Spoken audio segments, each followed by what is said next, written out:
परिसरात आपलं स्वागत आहे।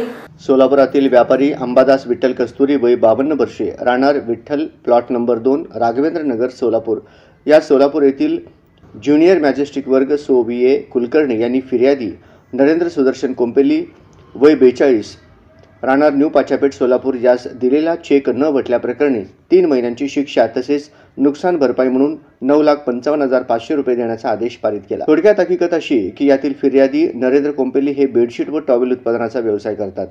आरोपी अंबादास कस्तुरी हे देखील व्यापारी असून ते फिर्यादी यांच्याकडून उधारीवर माल घेत होते। आरोपीने फिर्यादीकडून घेतलेल्या मालापोटी आरोपी हा फिर्यादीची रक्कम रुपये 6,10,000 देणे लागत होता। सदरची रक्कम देण्यापोटी आरोपीने फिर्यादीस रक्कम रुपये 6,00,000चा चेक दिलेला होता।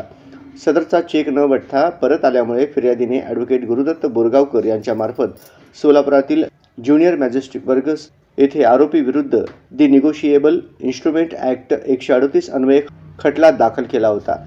सदर खटला प्रथम वर्ग न्यायाधीश VA कुलकर्णी यांच्या कोर्टासमोर चालला। सदर कामी फिर्यादीची साक्ष, दाखल केलेली कागदपत्रे तसेच फिर्यादीच्या वकिलांनी सादर केलेले सर्वोच्च व उच्च न्यायालयाचे न्यायनिवाडे व केलेला युक्तिवाद ग्राह्य धरून कोर्टाने आरोपीस 3 महिन्यांची शिक्षा तसेच फिर्यादीस रक्कम रुपये 9,55,500 रुपये नुकसान भरपाई म्हणून देण्याचा आदेश पारित केला आहे। या खटल्यामध्ये फिर्यादीतर्फे ॲडव्होकेट गुरुदत्त बोरगावकर, ॲडव्होकेट देवदत्त बोरगावकर आणि विश्वास शिंदे यांनी काम पाहिले, तर आरोपीतर्फे शांतवीर महेंद्रकर यांनी काम पाहिले।